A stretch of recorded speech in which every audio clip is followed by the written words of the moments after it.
साल 1971 में जब बांग्लादेश में हिंसा का दौर चल रहा था, तब 25 लाख हिंदुओं का कत्लेआम हुआ।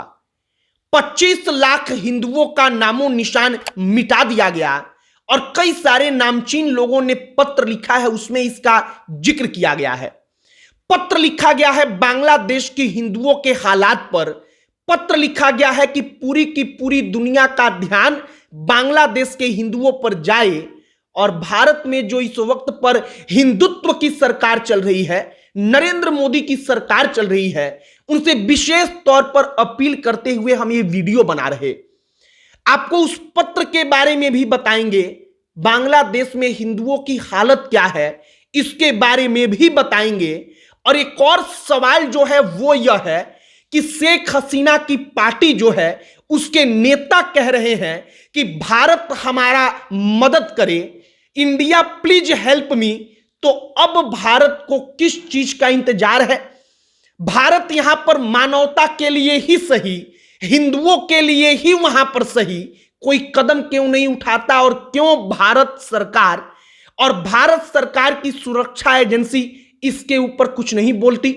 आगे इसी पर बातचीत करेंगे कि अमेरिका बांग्लादेश की सत्ता को पलट सकता है, लेकिन हम बगल में रहकर जो अपने आप को विश्वगुरु बनने का सपना देख रहा है, वो अपने पड़ोस में अपने फेवर की सरकार को भी नहीं बचा सकता। तो ये विश्वगुरु बनने का जो सपना है, वो सपना केवल एक छलावा है, इसे कहने में हमको कोई गुरेज नहीं। आगे बातचीत करने से पहले हमारा नमस्कार स्वीकार करिए। हमारा नाम मोहित कुमार सिंह है और अब एक एक करके आप पॉइंट्स को समझिए। साल 1971-72 में जब बांग्लादेश पाकिस्तान से अलग हुआ, उस वक्त पर लड़ाई थी कि अलग हम बांग्ला भाषा वाला देश बनाएंगे। अलग देश बन गया, बांग्लादेश बना। इसके बाद वहां पर हिंदुओं का कत्लेआम हुआ। अंदाजन कहा जाता है कि 25 लाख जो हिंदू थे वो इसका शिकार हुए, इसका भेंट चढ़ गए।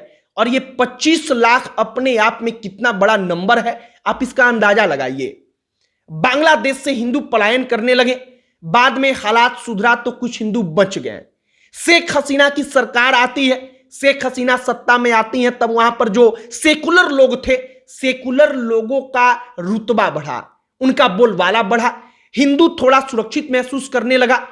लेकिन कहा जा रहा है कि शेख हसीना की सरकार को गिराने में अमेरिका का सबसे बड़ा हाथ था।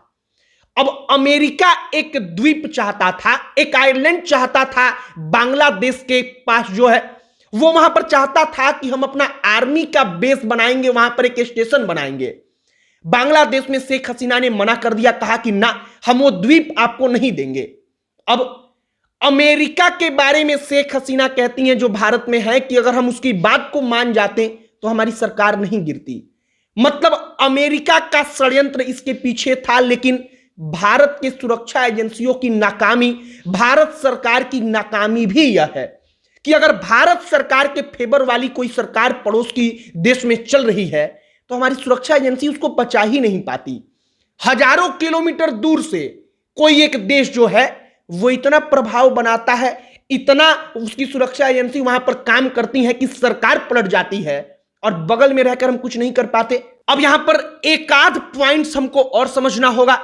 सबसे पहला पॉइंट कि क्या नरेंद्र मोदी की सरकार वाकई में हिंदुओं के लिए सोचती है, बोलती है? तो बांग्लादेश के हिंदू उनके एजेंडे में नहीं आते। बांग्लादेश के हिंदुओं के लिए भारत की सरकार क्या कुछ कर रही है? दूसरा पॉइंट कि जब बांग्लादेश में जिस पार्टी की सरकार थी, जिसको जनता ने कुछ महीना पहले बहुमत दिया था, उस पार्टी के तमाम नेता कह रहे हैं कि हमको भारत बचाए, तो आखिरकार अब भारत सीधे तौर पर हस्तक्षेप क्यों नहीं कर देता? सीधे तौर पर नहीं करता तो कोई कूटनीतिक तरीके से ही अंदर उसका जो काम है उसका प्रभाव क्यों नहीं दिखता? अगर ऐसा ही चला तो शायद बांग्लादेश के हिंदू जो अब पश्चिम बंगाल के, बिहार से सटे किशनगंज के पास जो इस्लामपुर जिला है, जो तमाम अलग अलग जिले बांग्लादेश से सटे हुए हैं पश्चिम बंगाल के, वहां पर आ रहे हैं पलायन करने के लिए, उनको बीएसएफ वहां से लौटा रही है, वो हिंदू किसी ना किसी रास्ते भारत में घुसने का प्रयास करेगा। और हमको अफसोस इस बात का होगा कि जहां पर हिंदू रहता था उनकी धरती से फिर से एक बार उनको बेदखल होना पड़ेगा। हम बांग्लादेश के हिंदुओं के लिए नहीं कर सकते, हमें जम्मू कश्मीर के हिंदुओं के लिए कुछ नहीं किया।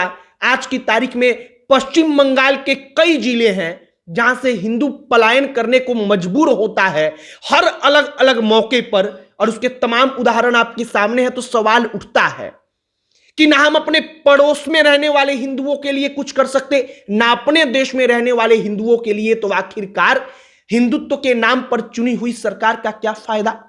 बाकी बांग्लादेश के हिंदुओं के ऊपर पूरी दुनिया का ध्यान केंद्रित हो, इसके लिए कई सारे बड़े बड़े लोगों ने पत्र लिखना शुरू किया है।